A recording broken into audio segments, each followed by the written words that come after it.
Ya, akhirnya kemudian ya udah kita kan. Nah, agar kemudian kebudayaan itu operasional, dia harus dibaca dari aspek-aspek dimensi-dimensi dari kebudayaan itu agar dia cukup operasional. Iya. Ya kan? Sehingga kemudian kita coba pecah menjadi 18. Ini buku yang hasilnya. Buku yang lain. Nah, ini teman-teman, kalau desa-desa lain itu 1-2 buku, ini berapa belas buku, Mas? 21. Nanti tolong ya. Desa Panggung Harjo ini benar-benar luar biasa. Ditoto. Nanti bukunya ada 21 buku, nggak main-main.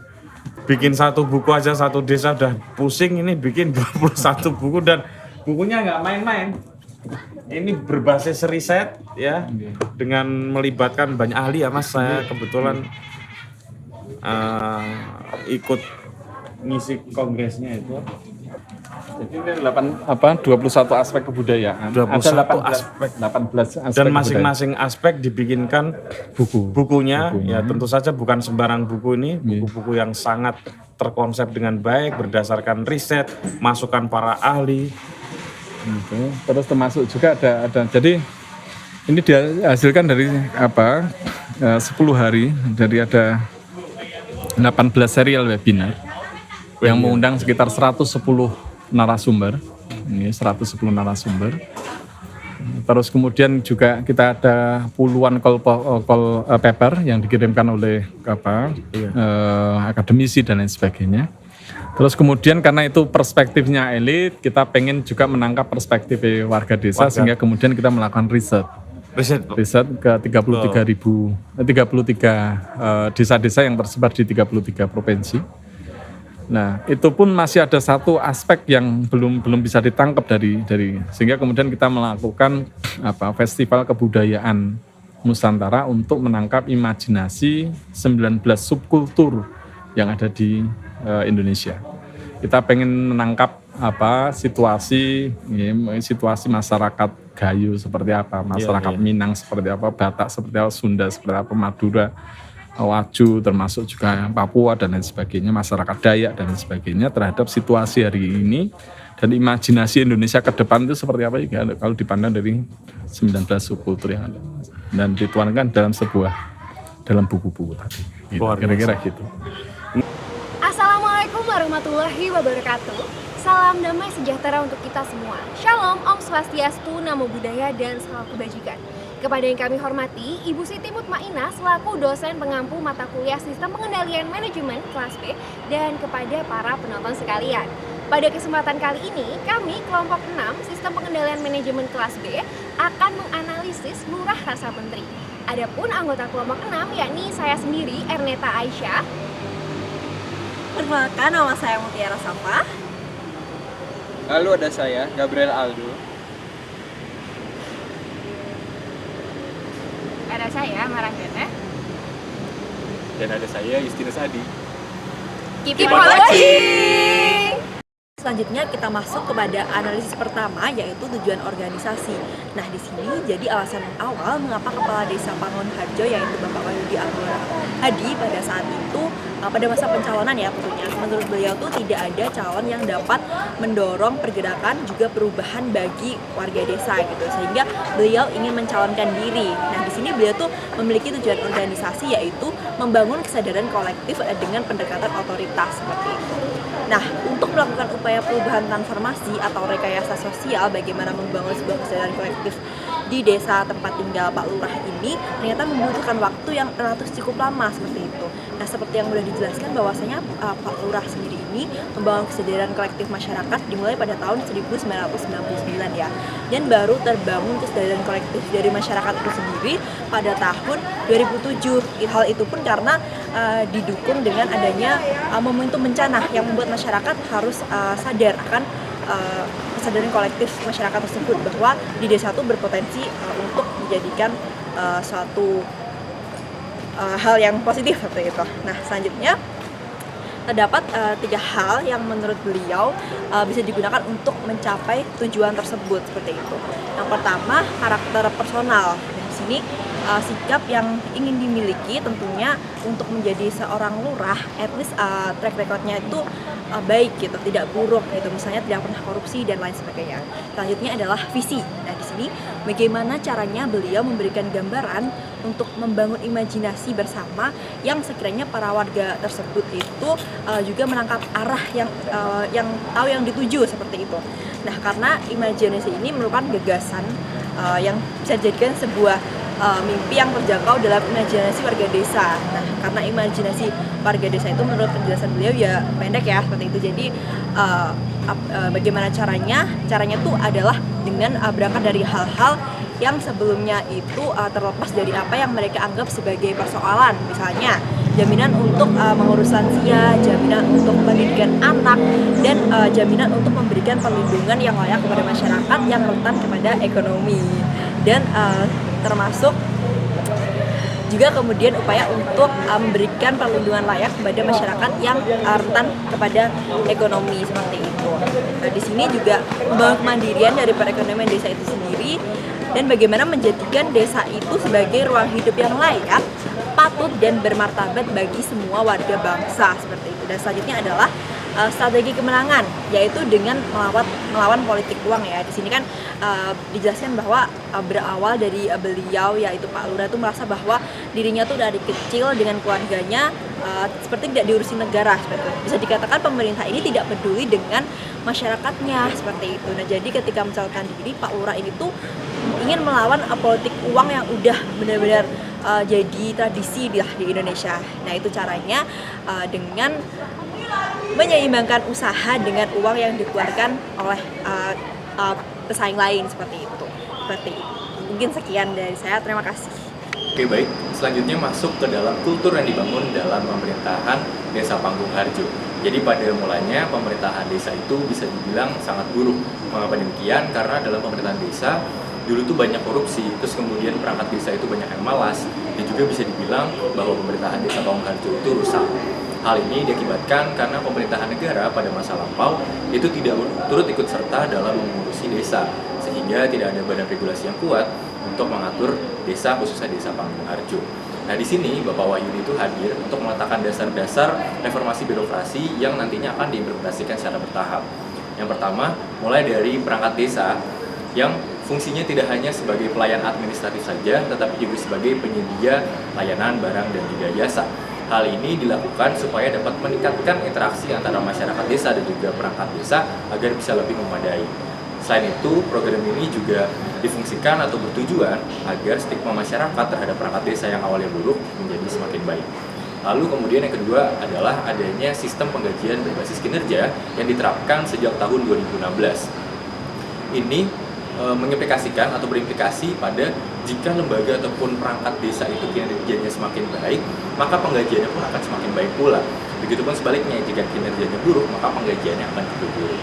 Kemudian pemerintah desa juga terus menggalakkan tingkat literasi keuangan yang ada dalam Desa Panggung Harjo. Hal ini melihat bahwa kebutuhan akan literasi keuangan di zaman yang akan datang itu semakin tinggi. Lalu kemudian yang terakhir, pemerintah desa juga meningkatkan awareness masyarakat Desa Panggung Harjo terhadap lingkungannya. Hal ini dilakukan dengan penyediaan bank sampah untuk mengelola sampah yang juga hadir melalui kelompok masyarakat pengelola sampah. Sistem pengendalian manajemen yang diterapkan adalah dengan adanya BUMDes atau Badan Usaha Milik Desa yang dapat dilihat melalui 3 perspektif, yaitu ekonomi, sosial, dan juga pendidikan. Di perspektif ekonomi terlihat dengan adanya program bank sampah dan juga klinik konsultasi keluarga. Program bank sampah ini datar belakangi karena adanya financial literasi yang rendah, kekerasan dalam rumah tangga, dan juga tingkat pendidikan yang kurang memadai. Sampah-sampah dikumpulkan dan dikonversikan menjadi uang, tapi sudah berbarui menjadi emas supaya dapat digunakan untuk tabungan di hari tua kelak. Perspektif yang kedua adalah sosial, yaitu dengan adanya kartu kesehatan dan kartu pintar untuk mensejahterakan masyarakat di desa. Dan yang ketiga yaitu perspektif pendidikan dengan adanya program tunjangan swasta dan juga program satu rumah dan satu sarjana untuk memutuskan kemiskinan. Oke, berikutnya kita akan membahas mengenai struktur organisasi yang digunakan dalam pemerintahan Desa Panggung Harjo. Jadi di dalam pemerintahan Desa Panggung-Harjo bisa dibilang cukup banyak lembaga yang ada, karena di sini Bapak Wahyudi ingin meningkatkan efektivitas kemajuan pada setiap bidang yang ada, serta Bapak Wahyudi juga ingin meningkatkan partisipasi masyarakat melalui berbagai lembaga yang dibangun olehnya. Nah, di sini jika kita melihat yang pertama dari struktur unit bisnis, ini terlihat dari badan usaha milik desa yang terdiri dari 5 unit usaha. Yang pertama ada kelompok usaha pengolahan sampah, kemudian ada Kampung Mataraman di wisata desa, kemudian yang ketiga ada Pelataran yang merupakan rumah makan ataupun kafe, lalu ada PT Sinergi Tanjung Lestari, dan yang kelima ada Pasar Desa.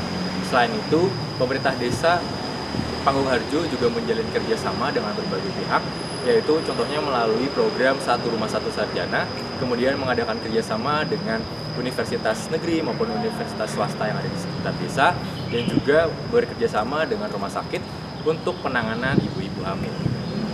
Oke, selanjutnya adalah bagaimana pemimpin membangun atau mengelola SDM. Yaitu yang pertama, membangun pola pikir birokrasi, yaitu dengan cara penggajian berdasarkan kinerja. Jadi, para perangkat desa dibayar berdasarkan kinerja mereka, apakah kinerja mereka baik dan buruk. Itu mempengaruhi dengan gaji yang mereka terima. Yang kedua adalah membangun sekolah dasar. Sekolah dasar di sini dibangun agar para masyarakat tidak kesulitan dalam pemenuhan administrasi untuk sekolah. Lalu yang ketiga adalah perubahan pola pikir masyarakat. Di sini Bapak Wahyudi mengajarkan pada perangkat desa dan perwakilan-perwakilan desa mengenai politik. Nantinya politik ini digunakan untuk kepentingan perangkat desa dalam mengatur seluruh masyarakat desa tersebut. Oke, selanjutnya kita akan menganalisis nilai-nilai yang dianut pimpinan atau nilai-nilai yang dianut oleh Bapak Wahyudi Anggoro Hadi selaku Lurah Panggung-Harjo. Pertama, menganut nilai dari sumber pranata sosial. Pak Wahyudi Anggoro Hadi menganut nilai kepemimpinan pranata sosial yang bersumber dari agama dan budaya. Nilai tersebut digunakan untuk dasar membangun relasi di mana sebagai kekuatan untuk bergotong royong. Pranata sosial merupakan pertemuan hubungan antara agama dan kebudayaan yang digunakan untuk mengatur hubungan antara manusia dengan manusia, manusia dengan alam, dan manusia dengan sang pencipta. Selanjutnya, menjunjung tinggi integritas dan kejujuran. Dalam masa pencalonan dan dalam masa menjalankan kepemimpinan sebagai lurah, Bapak Wahyudi Anggoro Hadi menjunjung tinggi integritas dan kejujuran dengan menunjukkan perlawanannya terhadap politik uang sebagai upaya pembenahan tata kelola desa. Untuk perlawanan terhadap politik uang, Pak Wahyudi melakukan tindakan atau upaya yang senilai apabila beliau mengeluarkan uang. Misalnya nih, dengan karakter personal yang baik atau tidak memiliki catatan buruk, dan juga memiliki visi atau gambaran imajinasi arah yang ingin dituju, dan juga kapasitas politik baik itu akan tercipta nih apabila prosesnya baik pula. Oke, selanjutnya pengembangan berkelanjutan. Bapak Wahyudi menggerakkan reformasi birokrasi, yang mana pada awalnya kultur birokrasi di desa itu relatif buruk ya. Misalnya seperti lamban, korupsi, dan juga bias kepentingan sendiri. Kemudian dengan reformasi birokrasi itu mengubah pola relasi warga dengan pemerintah desa yang pada awalnya perangkat desa hanya sekadar pelayanan administratif menjadi diperluas dengan dimensi pelayanan publik barang dan jasa. Dan juga pelayanan yang diberikan desa itu terus berkembang ya, dengan dibuktikan adanya 11 lembaga desa dan juga 5 badan usaha milik desa. Pak Wahyudi pula beranggapan bahwa desa adalah masa depan dunia. Desa pun memiliki komoditas strategis, yakni udara bersih, air bersih, dan juga pangan sehat. Sehingga komoditas strategis ini jangan sampai melemah dan dijadikan keunggulan. Oke, selanjutnya proaktif. Proaktif sendiri adalah sikap di mana seseorang mampu untuk menentukan pilihan dan meresponnya secara positif. Pak Wahyudi selalu menggerakkan perangkat kerja desa untuk bekerja secara optimal dengan membuat program analisis jabatan pada program desa supaya perangkat desa dapat memahami tugas pokok kinerjanya dan analisis untuk penilaian kinerja perangkat desa.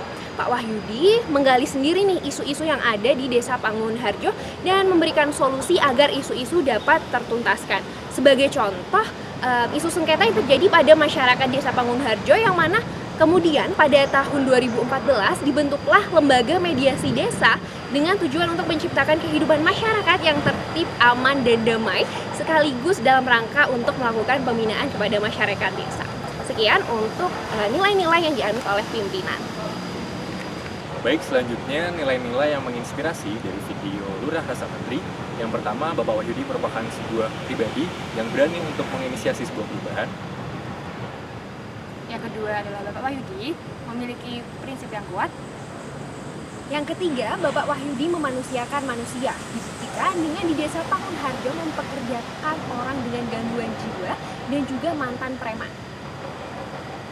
Yang keempat adalah Bapak Wahyudi ini orangnya kreatif, inovatif, dan solutif, terbukti dari adanya badan usaha milik desa yang beraneka ragam dan solusi-solusi yang ditawarkan oleh Bapak Wahyudi sendiri.